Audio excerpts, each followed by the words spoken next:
Good morning students. So today we are going to discuss about the topic that is abortion. So firstly we are going to discuss about the definition according to WHO about the abortion. Abortion is defined as the expulsion or extraction of the fetus below 500 gram or weight about 500 gram. So we are going to deal about the etiology. ठीक है, अब हम जानेंगे कि इसका causes क्या होता है, abortion क्यों होता है. ठीक है, इसका मेनली दो कारण है. पहला है फीटल फैक्टर और दूसरा है मैटरनल फैक्टर.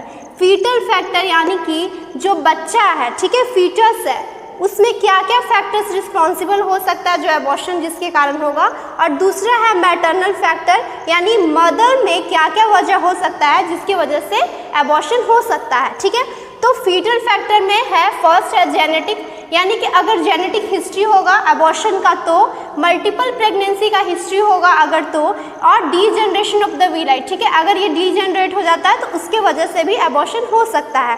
और मैटरनल फैक्टर में पहला है maternal medical illness. Maternal medical illness कहने का मतलब है मदर को अगर कोई डिजीज़ हो जैसे कि हाइपरटेंशन या जेस्टेशनल डायबिटीज़ मेलाइटस, तो ये सब वजह भी हो सकता है एबॉर्शन का.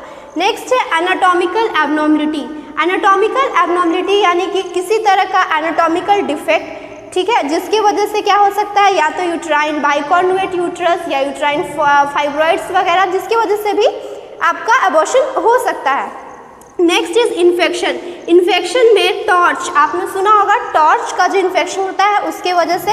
And next is environmental factor. Environmental factor कहने का मतलब है कि जो हमारे आसपास के इन्वायरमेंट में जो फैक्टर्स हो सकते हैं रिस्पॉन्सिबल, जैसे कि आर्सेनिक, लेड पॉइजनिंग, ये सब कारण हो सकते हैं जिसकी वजह से एबॉर्शन हो सकता है. ठीक है, तो अब हम समझेंगे टाइप्स ऑफ एबॉर्शन. ठीक है, टाइप्स क्या क्या होता है एबॉर्शन का. तो एबॉर्शन का मेनली दो टाइप्स है. ठीक है, फर्स्ट है नेचुरल और दूसरा है इंड्यूस्ड. नेचुरल कहने का मतलब है स्पॉन्टेनियस, यानी जो नेचुरल वे में हो रहा है. नेक्स्ट है इंड्यूस्ड. इंड्यूस यानी कि जिसको हम एबॉर्शन को करवाना पड़ता है आर्टिफिशियली. तो नेचुरल में हमारा है ये सारा टाइप्स, जिसमें फर्स्ट है थ्रेटेंड एबॉर्शन. थ्रेटेंड एबॉर्शन का मतलब ये होता है कि इसमें ब्लीडिंग स्टार्ट हो गया है, ठीक है, एबॉर्शन का प्रोसेस स्टार्ट हो गया है, but completely product expel out नहीं हुआ है. ठीक है, next is inevitable abortion. Inevitable abortion में भी यही चीज़ प्रोसेस होता है जिसमें कि आपका ब्लीडिंग स्टार्ट हो चुका है, ठीक है, और it can lead to complete और इनकम्प्लीट मिसकैरेज और एबॉर्शन. कंप्लीट एबॉर्शन नाम से ही क्लियर है. कंप्लीट यानी कि पूरा जो एक्सपेल्ड आउट होगा प्रोडक्ट या जो इंटैक्ट टिश्यूज़ है वो एक साथ एक्सपेल्ड आउट होके बाहर आएंगे. इनकम्प्लीट इट मीन्स कि वो इनकम्प्लीट होगा, यानी कि कुछ जो टिश्यूज़ रिमेन्स इंटैक्ट अंदर ही हो रह जाएगा, कुछ बाहर आएगा. Next is missed abortion.